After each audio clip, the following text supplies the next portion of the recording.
relying on me for money and never lifting a finger for housework or childcare. My younger husband Oliver would go out with his friends every weekend. I mean, he's young. What can you do? That was my excuse until I found out he was actually going on trips with his affair partner, not his friends. I'm going to crash at my buddy's place in Chicago for a bit. He just moved there for work. Take care of the spring cleaning while I'm gone, will you? That was the lie he told me before leaving for his scandalous trip. Furious, I decided to kick him out, belongings and all, while he was away. What happened to him next was something neither of us could have predicted. My name is Sophia, a 29-year-old housewife with a family of 3. Oliver, who's 3 years younger than me, and our 2-year-old daughter. I met Oliver at work. He was the new guy, and I became his mentor. He was charming, persistent, even when corrected, and hardworking, and oh, was he good-looking. It seemed like people were always gathering around him, drawn to his idol-like beauty and outgoing personality. I was dedicated to my job and didn't even wear makeup. I never had a boyfriend, so I didn't think someone as attractive and well-liked as Oliver would ever be interested in me. Nonetheless, I started watching makeup tutorials, got some fashion tips from stylish friends, and tried to become the kind of woman he'd find appealing. About 6 months after my transformation began, he noticed. "You look really beautiful lately. Found someone special?" I was speechless. He followed up with, "Would you consider making me that special someone?" Of course I said yes. We started dating and got married within a year. Marrying Oliver felt like a teenage dream, and I naively thought he must be my soulmate, but reality proved otherwise. Even when we were dating, Oliver was a bit of a baby, always looking for affection. Whether it was holding hands, cuddling, or even paying the bill at restaurants, it always fell on me. I thought, why can't you do it yourself? But when he would plead, "Please, Sophia, you're the only one I can ask," I would always give in. Maybe it was his good looks or his unique sweet charm that made me so accommodating. After we married, the responsibilities became more lopsided. Even though both of us worked, the household chores were all on me. Finances, about 70% from me and 30% from him. He spent what was left of his income after household expenses all on his hobbies, seemingly without saving a dime. I was mostly saving the remainder of my income, thinking of our future home and children. At first I thought, well, he lived with his parents and I lived alone, so it's understandable that we have different experience levels when it comes to chores. Besides, he earns less than I do, so it makes sense, and he's still young, probably not thinking about the future yet. But even when I got pregnant, Oliver's lifestyle didn't change. Doing household chores while pregnant was really tough, on top of the exhaustion from working during pregnancy.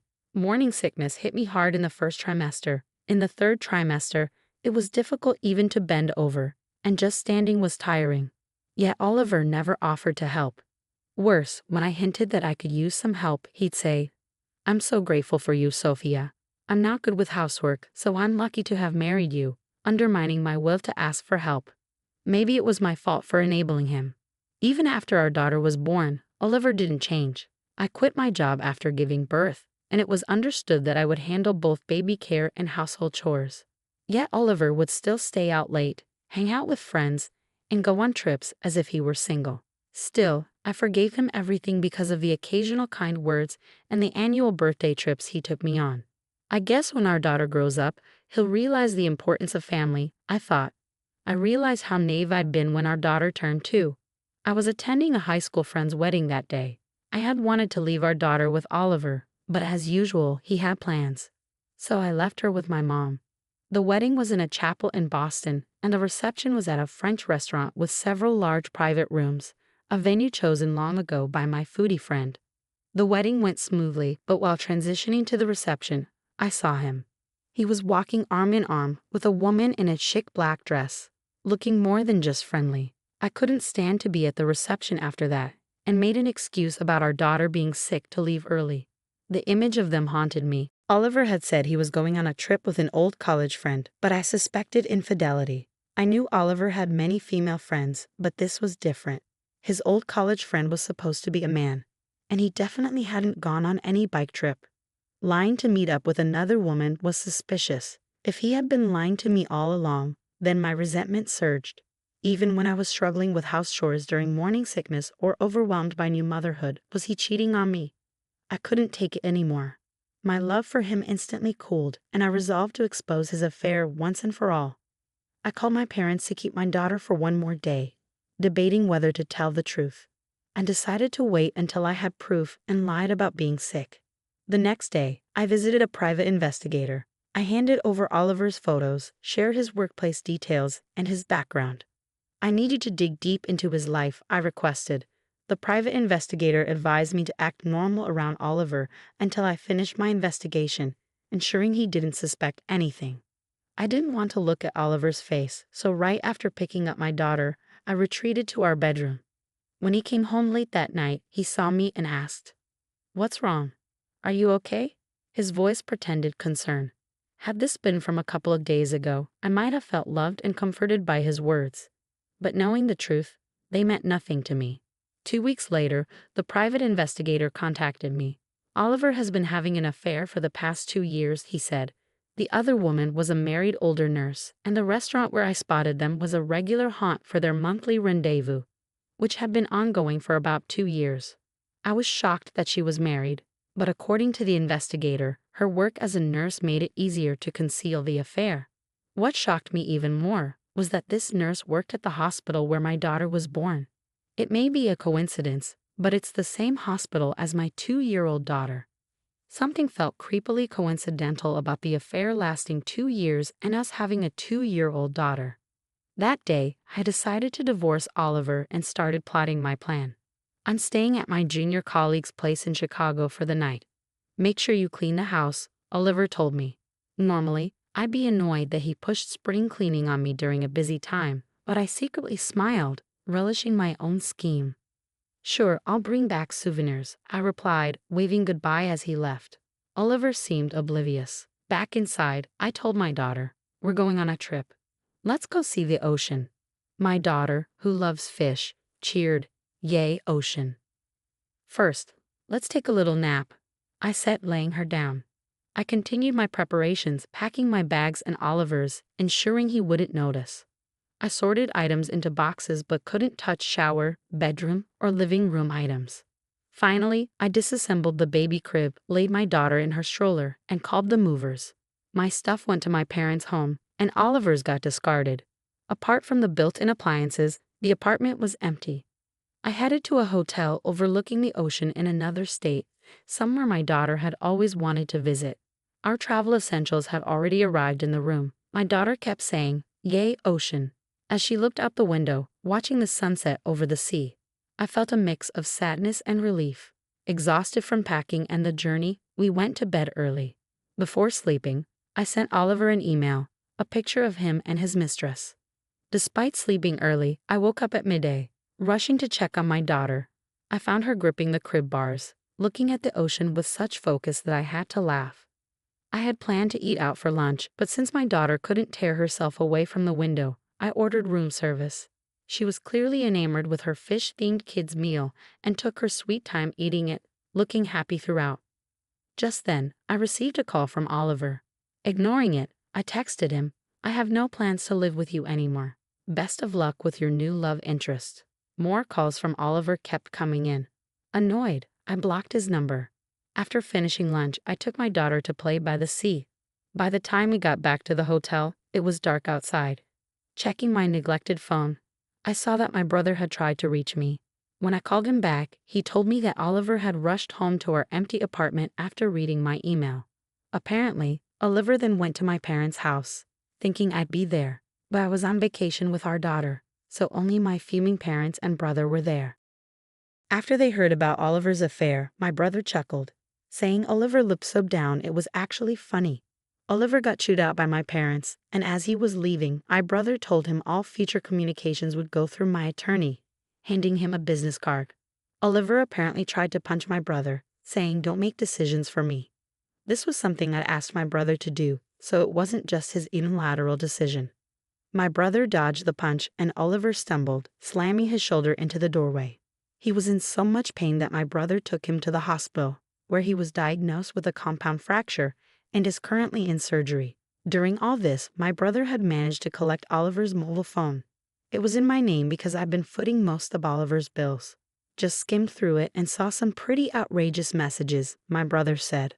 Apparently, there were messages from Oliver like, "We'll be apart for a while, but let's hang in there. I only love you, so I won't have another affair. Do the same for me." The next morning, my daughter and I had a lot of fun at the beach. Tired out, I left her with my mother at my parents' home and went to see Oliver in the hospital. I didn't really want to see him, but his parents were visiting and I felt this was the only chance to settle things. Upon arriving at the hospital, Oliver's parents, who had heard everything, looked at me apologetically but said nothing as I walked into the hospital room. Oliver began blurting out, "Sophia, it's not what you think. It's like prostitution." He claimed that he was only helping the woman financially in exchange for her pretending to be his girlfriend. According to Oliver, there was no emotional involvement. It was just for money, and they'd only been together twice, including the time I caught them. Frustrated but not surprised, I asked, "So where's the money then?" Pausing, Oliver finally said, It hasn't been transferred yet. It was supposed to happen after the third time." His clearly false statement just left me in disbelief. I wasn't even angry anymore. I hurled the additional proof photos I had brought just in case at him. Upon seeing the photos, his mother-in-law broke down crying. Ignoring the distraught mother-in-law, I slammed the pre-filled divorce papers down in front of a stunned Oliver. "I'm done with your lies. We're getting a divorce. I'll live with our daughter. We'll sort out the details like child support and asset division through lawyers later," I said, exiting the hospital room. Oliver's plea, "Wait, you're misunderstanding," fell on deaf ears. I felt incredibly relieved when I returned to discuss my claims against Oliver with the attorney. The attorney chuckled and told me he'd been assigned to represent Charlotte, Oliver's affair partner's now ex-husband, which made for an awkward situation to address the financial matters. After the divorce, Oliver and I agreed on no division of assets, but a one-time payment of $330,000. We also decided he'd pay $300 a month in child support for the next 16 years until our daughter turns 18. If Oliver ever missed a payment, he'd have to pay the entire amount up front. My lawyer took care of the discussions, so I didn't have to see Oliver's face, a face I once loved but now never wanted to see again. Oliver apparently said things like, "I want to get back together, and I can't live without Sophia," according to my lawyer. Not once did he mention our daughter in all of this. After the divorce, I found remote work I could do from my parents' home while raising our daughter. She started preschool and was making progress with her speech. She never really talked about Oliver, probably because she doesn't remember spending time with him. My lawyer informed me that Oliver had abruptly paid the full child support amount. Shocked, I learned from my lawyer that Oliver had lost his job after his affair was leaked to his company by Charlotte's husband. He started working in a nightclub and met a wealthy patron who agreed to take care of him, including paying off his child support debt. "Oliver connecting with other women is unacceptable," the patron had said. My lawyer chuckled as he told me how Oliver showed up dressed to the nines, handing over the full amount in cash. 5 years later, when my daughter was in second grade, the police contacted me. Oliver had been arrested for theft and had named me as his emergency contact. At first, I wanted to decline, but the officer persuaded me, saying, "Maybe just talk to him once." Oliver looked frail when I saw him. His once handsome face was now haggard. Turns out the wealthy patron was married and chose to reconcile with her husband after their affair was discovered. I thought to myself, Oliver likes only people like that. She demanded Oliver pay back the compensation and support she had given him. Thrown out of his apartment penniless, Oliver resorted to theft. "I need your help," he pleaded.